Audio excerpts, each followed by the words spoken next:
At ito naman, good news para sa mga sumasakay po ng motorcycle taxis dahil pinag-aaralan na po ng Department of Transportation o DOTR ang posibilidad na gawing permanenteng transport option sa bansa ang mga motorcycle taxi.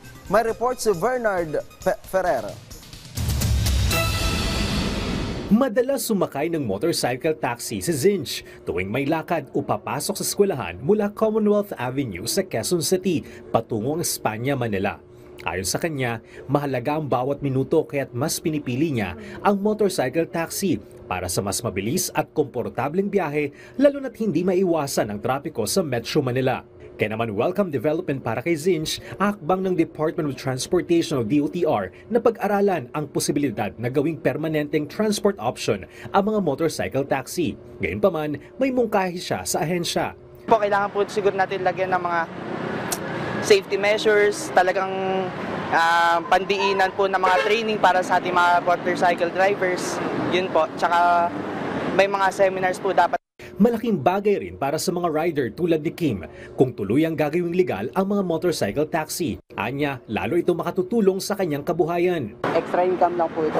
Malaking tulong din po sa Maganda ba kita? Maganda naman po. Naniniwala rin ang grupo ng mga motorcycle taxi na panahon na para sa formal na regulasyon sa kanilang sektor. Isa ito sa mga hakbang upang matiyak ang kaligtasan ng mga commuter at maitaas ang antas ng serbisyo sa publiko. Hanggang ngayon, 99.997% pa rin yung aming safety record. Ino-audit yan kada taon ng third party. Insurance has improved as well in terms of the coordination. Meron tayong emergency response team, pati yung overall training at ongoing training ng mga bikers. Aabot na sa 30,000 ang mga rider ng angkas sa kasalukuyang nakatatanggap ng mga benepisyo tulad ng PhilHealth, SSS at Pag-ibig Fund.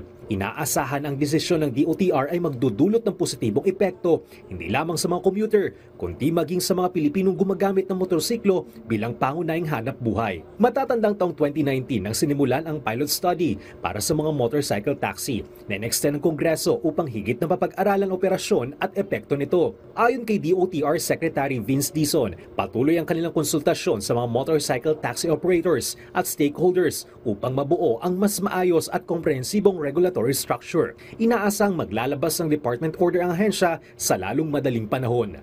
Bernard Ferrer para sa Pambansang TV sa Bagong Pilipinas.